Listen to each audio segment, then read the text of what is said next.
नमस्कार मंडळी. आजच्या या नवीन भागामध्ये आपण करतो आहे आंब्याचा शिरा, कारण हा आहे उन्हाळा स्पेशल आणि मुख्य म्हणजे मदर्स डे स्पेशलही आहे.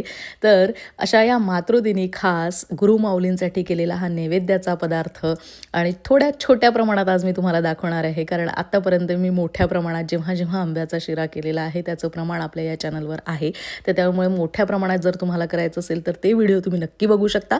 आणि आजचा व्हिडिओ हा छोट्या प्रमाणात असल्यामुळे हाही तुम्ही नक्कीच बघा आणि या पद्धतीने जरूर हा आंब्याचा शिरा या उन्हाळ्यातल्या खास सीझनसाठी नक्की करून बघा.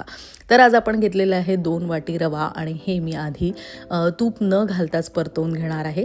आणि साधारण मंद आचेवर आपल्याला याला परतत ठेवायचं आहे. गुलाबी रंगावर आणि रव्याचा एक खास दरवळ येतो भाजल्यानंतरचा, तो दरवळ येईस्तोवर आपल्याला याला भाजून घ्यायचा आहे, परतून घ्यायचा आहे.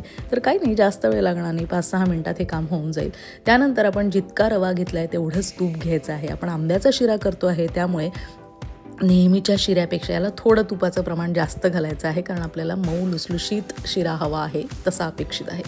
तर जेवढं मी 2 वाटी रवा घेतला आहे तेवढंच तूप घेतलं आहे, पण हे एकदम घालायचं नाही, आपल्याला थोडं थोडं करत तूप घालायचं आहे. तर आधी मी तूप न घालता परतून घेतलं आहे रवा, त्यानंतर थोडं तूप घालून परत परतवलेलं आहे.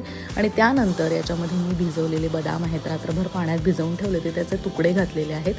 तर ते घालून आपण याच्यातच परतवून घेणार आहे रव्यासोबत. हवं तर तुम्ही वेगळ्या तुपात थोड्या प्रमाणात ते बदाम, काजू जे काय कुठले ड्रायफ्रूट्स घालणार असाल ते परतवून मग शिऱ्यात घालू शकता. अशामुळे वेळ वाचतो म्हणून मी हे रव्यासोबतच परतून घेते. आता रवा आपला छान तुपावर भाजून झाल्यानंतर आपण याच्यामध्ये दूध आणि पाणी घालणार आहे. तर दूध आणि पाण्याचं प्रमाण जितकं आपण रवा घेतो त्याच्या दुप्पट घ्यायचं आहे. म्हणजे 2 वाटी रवा घेतलेला आहे तर आपण 2 वाटी दूध आणि 2 वाटी पाणी असं 4 वाट्या एकूण गरम करून आपण ह्याच्यात घालायचं आहे, जेणेकरून रवा एकदम मऊ लुसलुशीत आणि छान फुलायला मदत होते.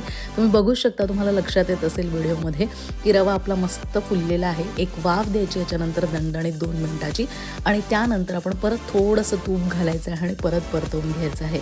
असं प्रत्येक टप्प्याला जर आपण थोडं थोडं तूप घातलं तर त्यातलं तूप हे छान मुरतं, तूप सुटायला शिऱ्याला मदत होते आणि छान पद्धतीने आपला शिरा होतो. तर आता आपला हा शिराचा बेस तयार झालेला आहे. आता आपण याच्यात आंब्याचा रस घालणार आहे, कारण आपण आंब्याचा शिरा करतो आहे.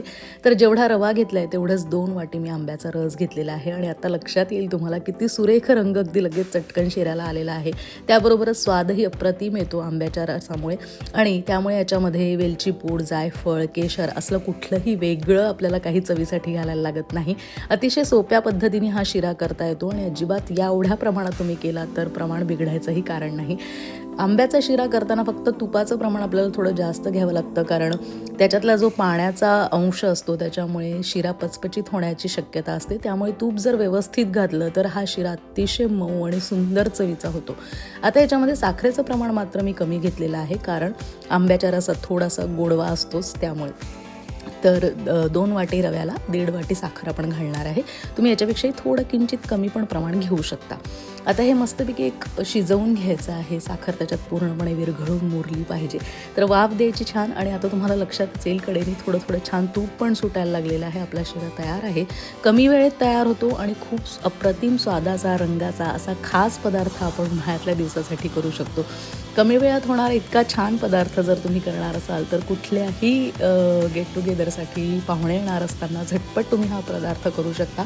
स्वतःसाठी असा अप्रतिम स्वादा रंगाचा छानसा पदार्थ करायला कधीही विसरू नका. खास लागणारे पदार्थ अशा उन्हाळ्याच्या दिवसांमध्ये नक्की करून बघा. आणि हा व्हिडिओ जर तुम्हाला आवडत असेल तर त्याबरोबर कमेंट करायला विसरू नका, लाईक करायला विसरू नका. तसंच चॅनलवर नवीन असाल तर सबस्क्राईब करायलाही विसरू नका, म्हणजे अशा खास रेसिपींसह आपण पुन्हा पुन्हा भेटत राहूच. या असं छानसं त्याला थोडंसं वरतून परत बदामाचे तुकडे बिकडे घालून छानसा सर्व करा आणि अशी खास भेट घरातल्यांना द्या. तर आजचा हा शिराचा हा व्हिडिओ तुम्हाला कसा वाटला ते जरूर कळवा. भेटूया आपण पुढच्या भागांमध्ये अशा छान, सोप्या आणि छानशा स्वादिष्ट पदार्थांसहित. तोपर्यंत नमस्कार. जाणे जे यज्ञकर्म. तुम्हाला मदर्स डेच्या खूप खूप शुभेच्छा.